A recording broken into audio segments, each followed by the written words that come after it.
বন্ধুরা, আজ ব্রাহ্মী লিপি নিয়ে আলোচনা দ্বিতীয় পর্ব এবং এই দ্বিতীয় পর্বে আমরা প্রথম 10টি ব্যঞ্জন ব্রাহ্মী লিপিতে কেমন ছিল সেটি দেখব। জানি রাখি এর পূর্বে আমরা ব্রাহ্মী লিপির স্বরবর্ণ এবং ব্রাহ্মী লিপি কেন শিখব সেটি নিয়ে আলোচনা করেছি। দেখুন, আমরা প্রথমে বাংলা বর্ণ প্রথম 10টি লিখে রেখেছি এবং এর পাশাপাশি ব্রাহ্মীতে কেমন ছিল সে রূপগুলি দেখাবো, তাহলে সহজে মনে রাখতে পারবেন আপনারা। কটি ব্রাহ্মীতে ছিল এইরকম, এটি কি রকম? একেবারেই যোগ চিহ্ন, মনে রাখা কোনো কঠিন নয়। আচ্ছা, খটি কেমন ছিল? খটি ছিল এই যে, এটি কিভাবে মনে রাখবেন বলুন তো? এটি হচ্ছে ওই বয়স্ক লোকেরা এই যে লাঠির সাহায্যে হাঁটে, এভাবে রাখলে যেরকমটি হয় খানিকটা সেই রকম। আচ্ছা, গটি কেমন ছিল? গটি খুব সহজ, কিন্তু এই যে উল্টানো ভি, বা ছোট ছোট ছেলেমেয়েরা যখন ওই পাহাড় পর্বতের ছবি আঁকে তারা দেখবেন এভাবে আঁকে, এই গ হচ্ছে পাহাড়ের মতো। আর ঘ বর্ণটি ছিল বেশ সহজ, এরকম ইংরেজি এল বানাবেন, এখানে একটি দাগ দেবেন, এখানে একটি দাগ দেবেন, এটি হচ্ছে ঘ। আর ও ছিল কেমন? ও ছিল এই যে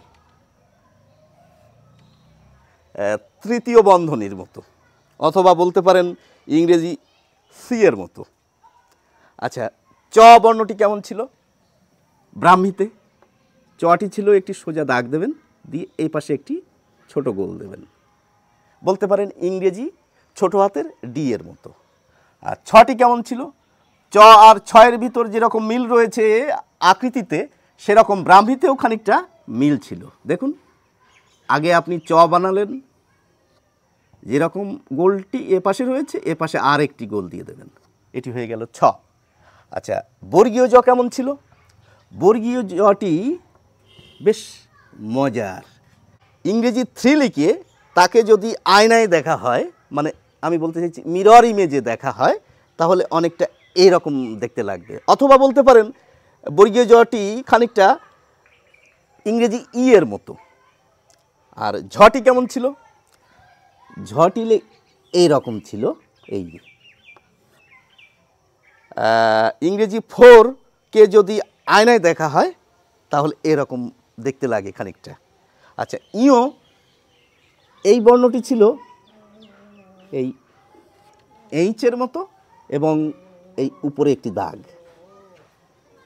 তাহলে বন্ধুরা, আমরা আজ ব্রাহ্মী লিপির প্রথম 10টি ব্যঞ্জনকে ভালোভাবে চিনে নিলাম।